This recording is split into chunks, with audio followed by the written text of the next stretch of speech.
would be preferred. You're an American. You can do whatever you want. I love root beer. I want to shake your hand. It's root beer then. Nice to meet you. Good talk, man. I'm back. Abigail, you can Nice to meet root you. beer. Okay, just say sound, audio, and then clap. I clap? Ooh. Are you rolling? And are you rolling? Yes. Then you can clap. Hi, I'm Abigail. I'm delighted to be here. So what I would like for you to do is find yourself in a comfortable posture where your spinal column is easily erect. And I want you to softly close your eyes, so not forcefully closing them, but not open either. And I want you to breathe in through your nose and let that breath fill down to your belly. And then I want you to exhale and let your shoulder blades draw down your back. And as you keep breathing in and breathing out, I want you to see if you can make that rhythm a circle so that the breath is never really stopping and it's never really beginning. It's just going. And notice if your neck has pushed beyond your shoulders.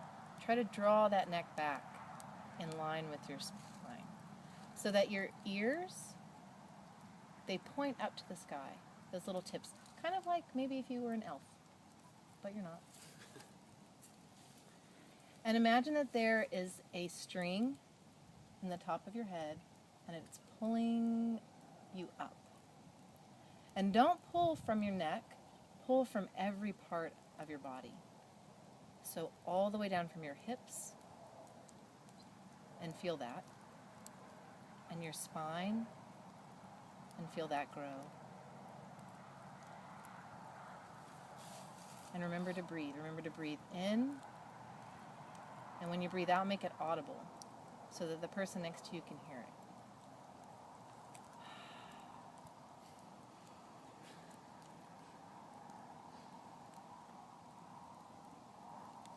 And keep going like that. And try not to let your mind wander. Try not to let your mind go to what you're supposed to be doing or what you could have done yesterday, because all that is gone. And everything that's in the future hasn't happened yet. What's happening is right now, you, where you're at, breathing in and breathing out.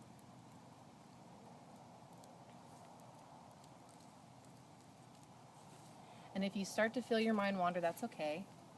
Just bring it back. And a good thing to do might be, as you breathe in, you say let inside your mind. And as you breathe out, your mind says go.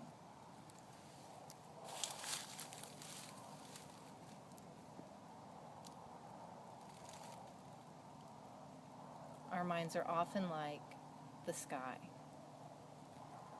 And these things, they come by the clouds. And they may be, I'm supposed to be over here doing this, or I'm supposed to be over there doing that. But what remains is the sky. Those clouds pass. They are ephemeral, and they are always moving.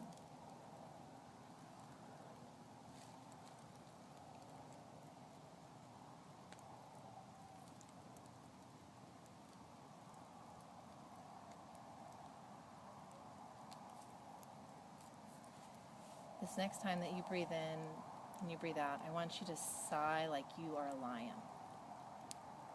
So breathe in, and I want you to breathe out. Good. Good. Okay. Now open your eyes. So that was just a little brief meditation exercise. And I have started doing meditation more and more regularly. But I'm going to backtrack a little bit. I'm going to tell you why meditation is important. So there's this guy named Roy Baumeister, and he is a bigwig in psychology research and cognitive psychology. and he has proposed pretty solidly this theory that your ability to control yourself, your ability to regulate yourself, your ability to maintain attention is all based off of an inner working model of strength. Kind of like physical strength. So you do 3 sets of 20 push-ups apiece. So the first 20, you're a rock star. Maybe you're a rock star, but let's hope you're a rock star.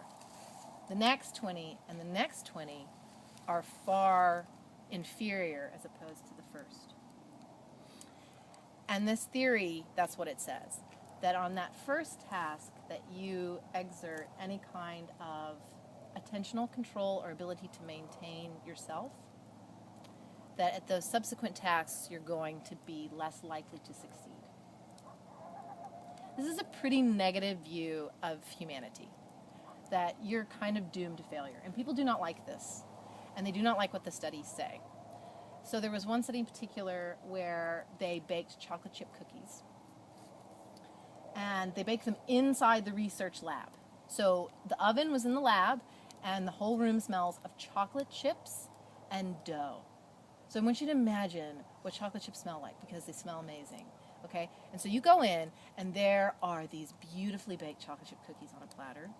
And then there is a bowl of Brussels sprouts. And you're told you can't have any chocolate chip cookies, but you can have as many Brussels sprouts as you want. You can totally smell them and look at them. You can even touch them, but you just can't eat them, okay?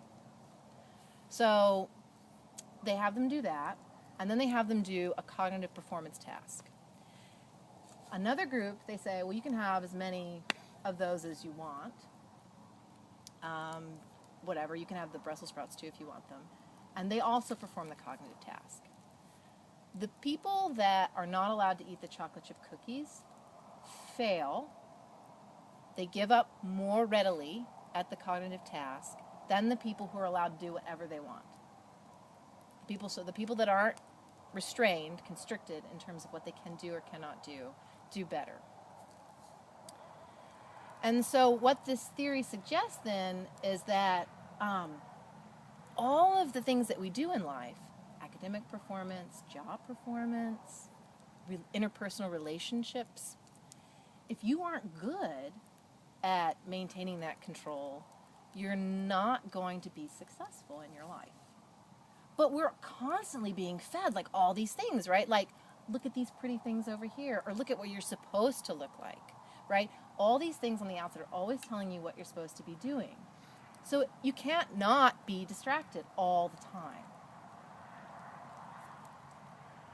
I don't know for you, if you were in that meditation, how hard it was for you to not pay attention to all the things on the outside, to sit inside yourself. It's a very, very hard thing to do.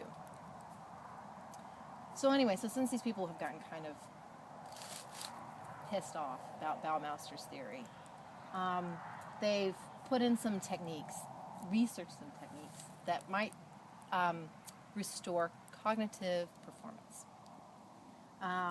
One of them is self-affirmations, which is like you take the data sheet from the past and the data sheet from the future, and you're like, well, I did this, and I'm a good person, and I can get through this.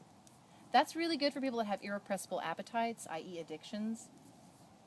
That's really helpful for them as they move towards recovery. Another thing is meditation. And I think what makes meditation effective, and this has been shown in neurological studies where they do brain scans, EEGs, and fMRIs, and the brain activity is different. The temporal lobes and the prefrontal cortex light up in different areas, and they're activated, and then these people perform better. Is that you're doing two things at once when you're meditating. You are being aware, so you're constantly aware of your environment. You're aware of the sounds, you're aware of the scents, and you still feel something, even if your eyes are shut, even though we're visual beings, you can still feel what's going on around you. So you're being aware of that, but at the same time, you're sort of numbing it, if I may, and you are going inside and doing something dichotomously, as in controlling your breath. So that can hold real power in terms of like, you're not wasting excessive energy paying attention to other things. You're not going to waste it, right? So it's like, I'm really upset about my economic situation, but that can wait till 15 minutes from now. Right now I'm going to do this. So you spend your energy on this moment, and then this moment, and this moment. Meditation is paying attention on purpose to the moment and not wasting the energy on the next or the last or what may or may not have been. And so we have all these ideas of like what health would be and how we get to like, how do we get to being these like powerful, perfect, well-organized people. And exercise has really shown that, right? Like, man, it's like a cure-all. Like, people can do anything. But people can't do all the things that they want to do if it's still not balanced. And so, for my own self, as you like widen that pool, that's how it's been for me. It's like, well, I can do this run and I can get here, but my mind is still like forward or back, and I'm still finding that I can't get through daily things, you know. And I still really want to eat potato chips at night before I go to bed. I don't know if anybody else has that problem, but but it's like you widen that circle. So it's like, well, you exercise, but then are you thinking? Like, are you present in the moment while you're doing it? And I think that that's what's really cool about meditation. And I think that it's just really simple. It's just something that you can do like in the moment. You can still sit down and breathe and just be there for a minute. And it doesn't have to be this crazy thing that totally you have to reshape your life. Rather, you do it and then your life gets reshaped. Thank